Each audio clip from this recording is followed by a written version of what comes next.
नमस्कार दोस्तों, मेरा नाम है अम्बेडकर। आपका स्वागत है हमारे प्यारे चैनल अम्बेडकर सिंघानिया पर। दोस्तों, आप लोगों को बताते हैं कि सुप्रीम कोर्ट का पायलट गन पर बैन लगाने से इनकार किया। पुलिस विशेष हालात में इस्तेमाल कर सकती है। सुप्रीम कोर्ट ने गुरुवार को पायलट गन के इस्तेमाल पर फिलहाल रोक लगाने से इनकार कर दिया है। कोर्ट ने कहा है कि पुलिस विशेष परिस्थितियों में पायलट गन का इस्तेमाल कर सकती है। कोर्ट ने कहा है कि जब तक पायलट गन के इस्तेमाल की इजाज़त देने वाले पुलिस नियमों को चुनौती नहीं दी जाती, तब तक इस पर रोक लगाने का आदेश देना मुश्किल है। कोर्ट ने दिल्ली सरकार को आदेश दिया है कि प्रदर्शन में घायल सभी लोगों को अच्छी और पूरी चिकित्सा सुविधा दी जाए।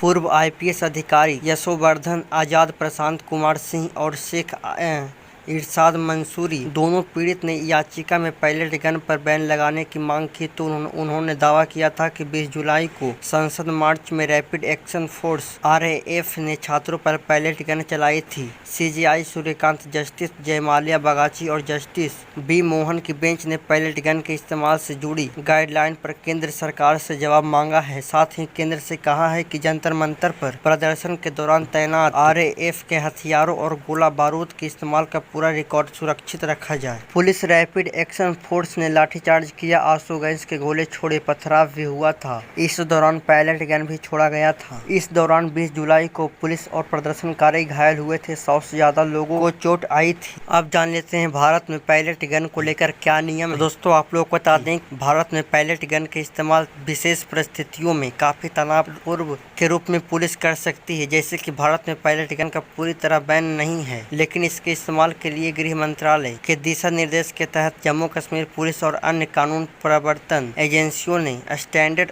ऑपरेटिंग प्रोसीजर अपनाई है। सरकार के मुताबिक पायलट गन कम घातक हथियार है जिसका इस्तेमाल हिंसक भीड़ को नियंत्रित करने के लिए किया जाता है।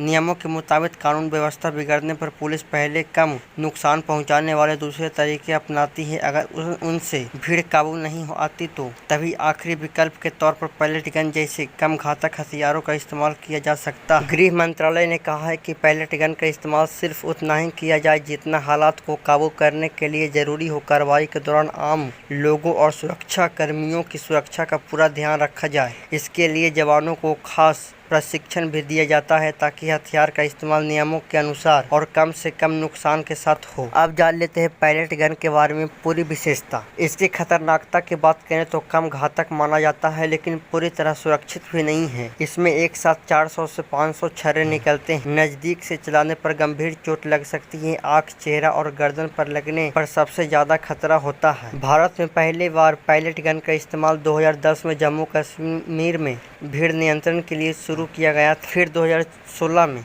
बुरहान वानी की मौत के बाद हुए प्रदर्शन के दौरान बड़े पैमाने पर इस्तेमाल हुआ था। 100 से ज्यादा लोगों की आंख में गंभीर चोट आई थी उस वक्त। अब समझ लेते हैं कि पायलट गन को लेकर इतना विवाद क्यों है। मानवाधिकार संगठनों ने ब्लाइंडिंग वेपन बताकर इसका विरोध किया। इसके बाद केंद्र ने विकल्प तलाशने के लिए समिति बनाई जिसकी सिफारिश पर पावा सेल्स मिर्च के तीखे अर्क वाले गोले को मंजूरी दी गई है। अब जान लेते हैं क्या पायलट गन भारत में बैन है। भारत में पायलट गन पर प्रतिबंध नहीं है, हालांकि इसे आखिरी विकल्प के तौर पर इस्तेमाल किया जाता है। तो दोस्तों, आज के लिए इतना ही। धन्यवाद।